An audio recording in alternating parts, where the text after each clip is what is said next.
My Friday started like any other. Cold coffee in hand, rushing to catch the 6:15 a.m. bus into the city. I balanced the weight of a tool bag, slung over one shoulder, and a mind full of unpaid bills. Working construction wasn't glamorous, but it kept the lights on. Barely. I hadn't noticed anything strange when I left that morning. Emily was still asleep, curled up under the old knitted blanket her mom gave us. We'd been together for 5 years, saved every penny, ate ramen noodles for weeks, just to stash away money for our dream, opening a small renovation business. At least, that's what I thought we were doing. The first red flag hit around noon. My debit card declined when I tried to grab lunch. Insufficient funds, the screen blinked, almost mockingly. Confused, I called the bank. After 30 minutes on hold, the woman's voice came through, casual, almost bored. "Sir, your joint account was fully withdrawn this morning. Multiple transfers." "What?" I stammered. "Withdrawn where?" Her tone sharpened. "Multiple transfers to an external account under the name Emily Price." My chest tightened. I called Emily's phone immediately, straight to voicemail. I texted. No response. Heart hammering, I left work early and caught the first bus home. When I burst through the door, the apartment was eerily silent.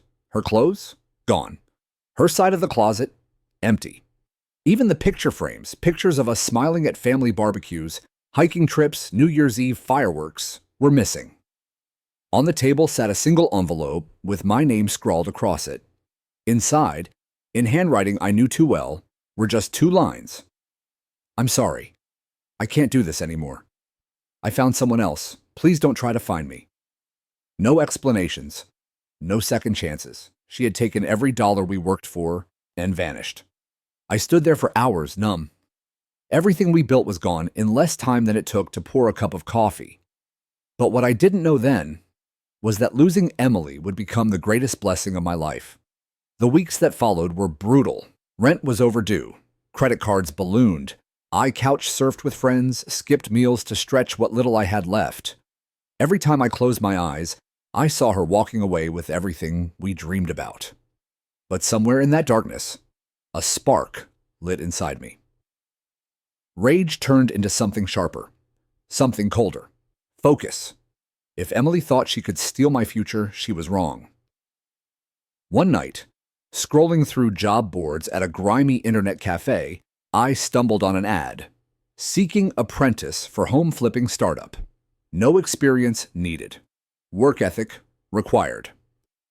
I had no formal business training, but I knew how to swing a hammer, read blueprints, and work harder than anyone else. I applied half expecting to be ignored. Instead, I got a call back the next morning.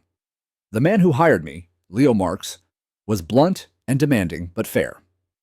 His company specialized in flipping foreclosed houses in rough neighborhoods, buying low, fixing fast, selling high.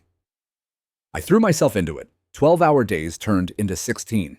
I learned everything: how to spot structural rot, how to negotiate deals, how to rehab properties on a shoestring budget. Leo took notice.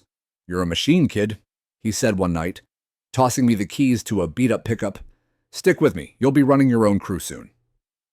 Within a year, I wasn't just running a crew. I had my own LLC, flipping houses independently with seed money Leo fronted. The first house, $20,000 investment. After sweat, blood, and countless all-nighters, I sold it for $75,000 profit. Then came the second house, then a third. By the time 2 years had passed, I wasn't just scraping by. I had crossed the 7-figure mark. Millionaire. No handouts, no favors. Just pure grit. One evening, standing in my newly purchased 2-story downtown condo overlooking the skyline, I sipped a beer and laughed bitterly. I had made it. Without her. Because she left. I thought that was the end of the story. Until one rainy Thursday, I opened my business inbox and saw her name. Emily Price. Subject line, "Can we talk?" I stared at the screen for what felt like an eternity. Part of me wanted to delete the email without reading it. Another part, curious, vengeful, clicked it open. "Hey, I don't know if you'll even read this. I heard through mutual friends that you've done really well. I'm so proud of you. I made mistakes, big ones. I regret everything. Life hasn't been easy since we split. I miss you. I'd love to meet. Even just for coffee, please. No apologies for stealing our savings. No explanations about the man she ran off with. Just convenient amnesia and sweet words, now that I had something she wanted again. I didn't reply. But a week later, I ran into her by pure chance at a charity gala Leo dragged me to.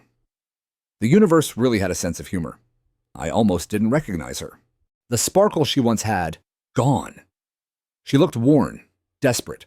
Her designer dress a size too small, makeup barely masking the tiredness in her face. She rushed toward me, fake smile plastered on. "Jason," she breathed, grabbing my arm like old times. "Oh my God, it's been forever. You look amazing." I stepped back calmly, letting her hand fall. "Emily," I said coolly, "what brings you here?" She laughed awkwardly. "Just networking. Life's been tough, you know?" Leo appeared at my side, raising an eyebrow. He knew the story. I decided to give her a moment she'd never forget. "Actually," I said smoothly, "this is Leo Marks, my business partner. We just closed on a $10 million project." Her eyes widened. "Wow, Jason, that's incredible." I smiled faintly. "Thanks. And you? Still good at emptying bank accounts?" Her mouth dropped open. Leo chuckled under his breath. I made mistakes," she stammered. "But people change." I cut her off, my voice low but firm. "You're right. People do change, but not everyone deserves a second chance." Then I turned my back on her, leaving her standing alone in a sea of strangers. As Leo and I walked toward the VIP section, he clapped me on the back. "You handled that like a boss." I grinned. Best investment I ever made, cutting my losses. And this time, it was me who walked away, richer in every way that mattered.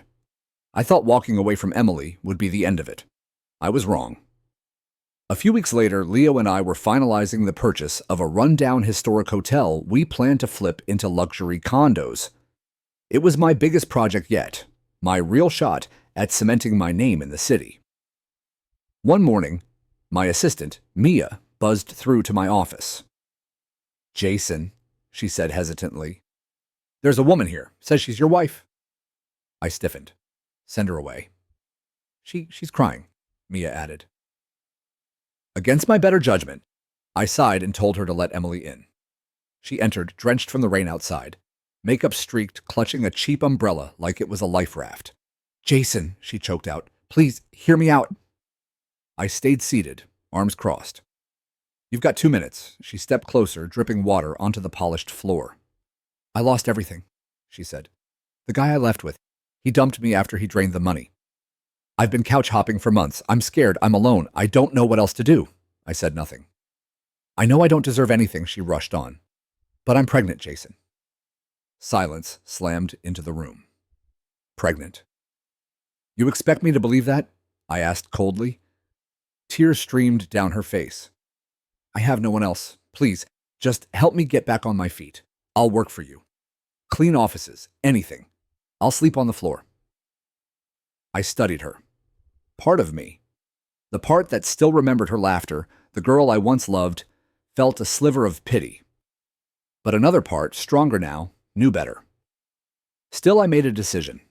Not because I wanted her back, because I wanted something else. Closure. "You want work?" I said finally. "Fine. You'll earn every penny." Her eyes widened in hope. I picked up the phone. "Mia, get HR on the line. We've got a new janitorial hire." Emily blinked. "You're serious?" I smiled tightly. Dead serious. Because if she thought she could slither back into my life for a free ride, she had another thing coming. At first, Emily tried to act like the model employee. She showed up early, stayed late, mopped floors, cleaned bathrooms, delivered coffee to meetings. She wore the cheap uniform we gave new hires, a gray polo and khaki pants, and kept her head down. I ignored her. To my team, she was just another staffer. I made sure of it. But soon enough, the cracks showed. One afternoon, Leo stormed into my office, red-faced. "You won't believe this," he said, slamming a folder down on my desk. "Security caught her stealing." I flipped open the file. Grainy images showed Emily slipping cash out of the petty cash drawer in the supply room twice. I leaned back in my chair, feeling strangely numb. "She signed an employee contract," Leo said. "We can press charges." I stared at the photos a long moment. "Bring her in," I said quietly. Minutes later, Emily stood before me again, head bowed. "I didn't mean to," she whispered. I needed money for a doctor's appointment, for the baby." My jaw tightened. "You had a job," I said. "A chance. You threw it away, again." Tears welled up in her eyes. "Jason, please." "You're fired," I said, my voice cold as steel. "Security will escort you out." Leo radioed the front desk. 2 guards arrived and gently but firmly led her away. She looked back at me once, eyes pleading, but I felt nothing. She had made her choices, and now, so had I. I thought that was the final page of our story. But Emily wasn't done yet. Not even close. Because 2 weeks later, I got served. Legal papers shoved into my hand right outside the construction site. Inside, a lawsuit. Emily Price versus Jason Carter. Claiming wrongful termination, emotional distress, and demanding half of my net worth. I sat across from my attorney, Melissa Chang. As she flipped through the thick stack of papers, she shook her head in disbelief. "This is a joke. She's claiming you emotionally manipulated her back into employment, then exploited her vulnerability." I leaned back, laughing bitterly. "She's desperate." Melissa smiled coldly. "And stupid. She signed a full liability waiver when she joined. We've got video footage, witnesses, watertight contracts." "Still," I said, feeling the weight settle on my chest, "this could drag my name through the mud." Melissa tapped the papers with a manicured finger. "Only if we let it." We prepared meticulously, gathered evidence, prepped witnesses. I even found text messages she had sent a friend bragging about getting back into Jason's life to cash out. Goldmine. Court day arrived like a dark cloud. Emily sat across the courtroom, looking smaller than I remembered. Her fancy lawyer rattled off accusations like rapid-fire bullets. But when Melissa rose, calm and lethal, she shredded their arguments. One by one, she dropped the evidence. The waiver, the security footage, the text messages. Each piece landed like a hammer. By the time Melissa finished, even Emily's lawyer looked embarrassed. The judge barely needed time to deliberate. Case dismissed. Emily was slapped with court fees and a formal warning for filing a frivolous lawsuit. As the gavel slammed down, Emily broke into tears. I stood tall, thanked the judge, shook Melissa's hand, and walked out without looking back. Outside, the sun broke through the clouds for the first time that day. Leo clapped me on the back. "Told you, boss. Some things are better left buried." I smiled. I wasn't just a millionaire anymore. I was free. Free from the past. Free from her. Free to finally build the life I deserved. And somewhere deep down, I knew this was only the beginning.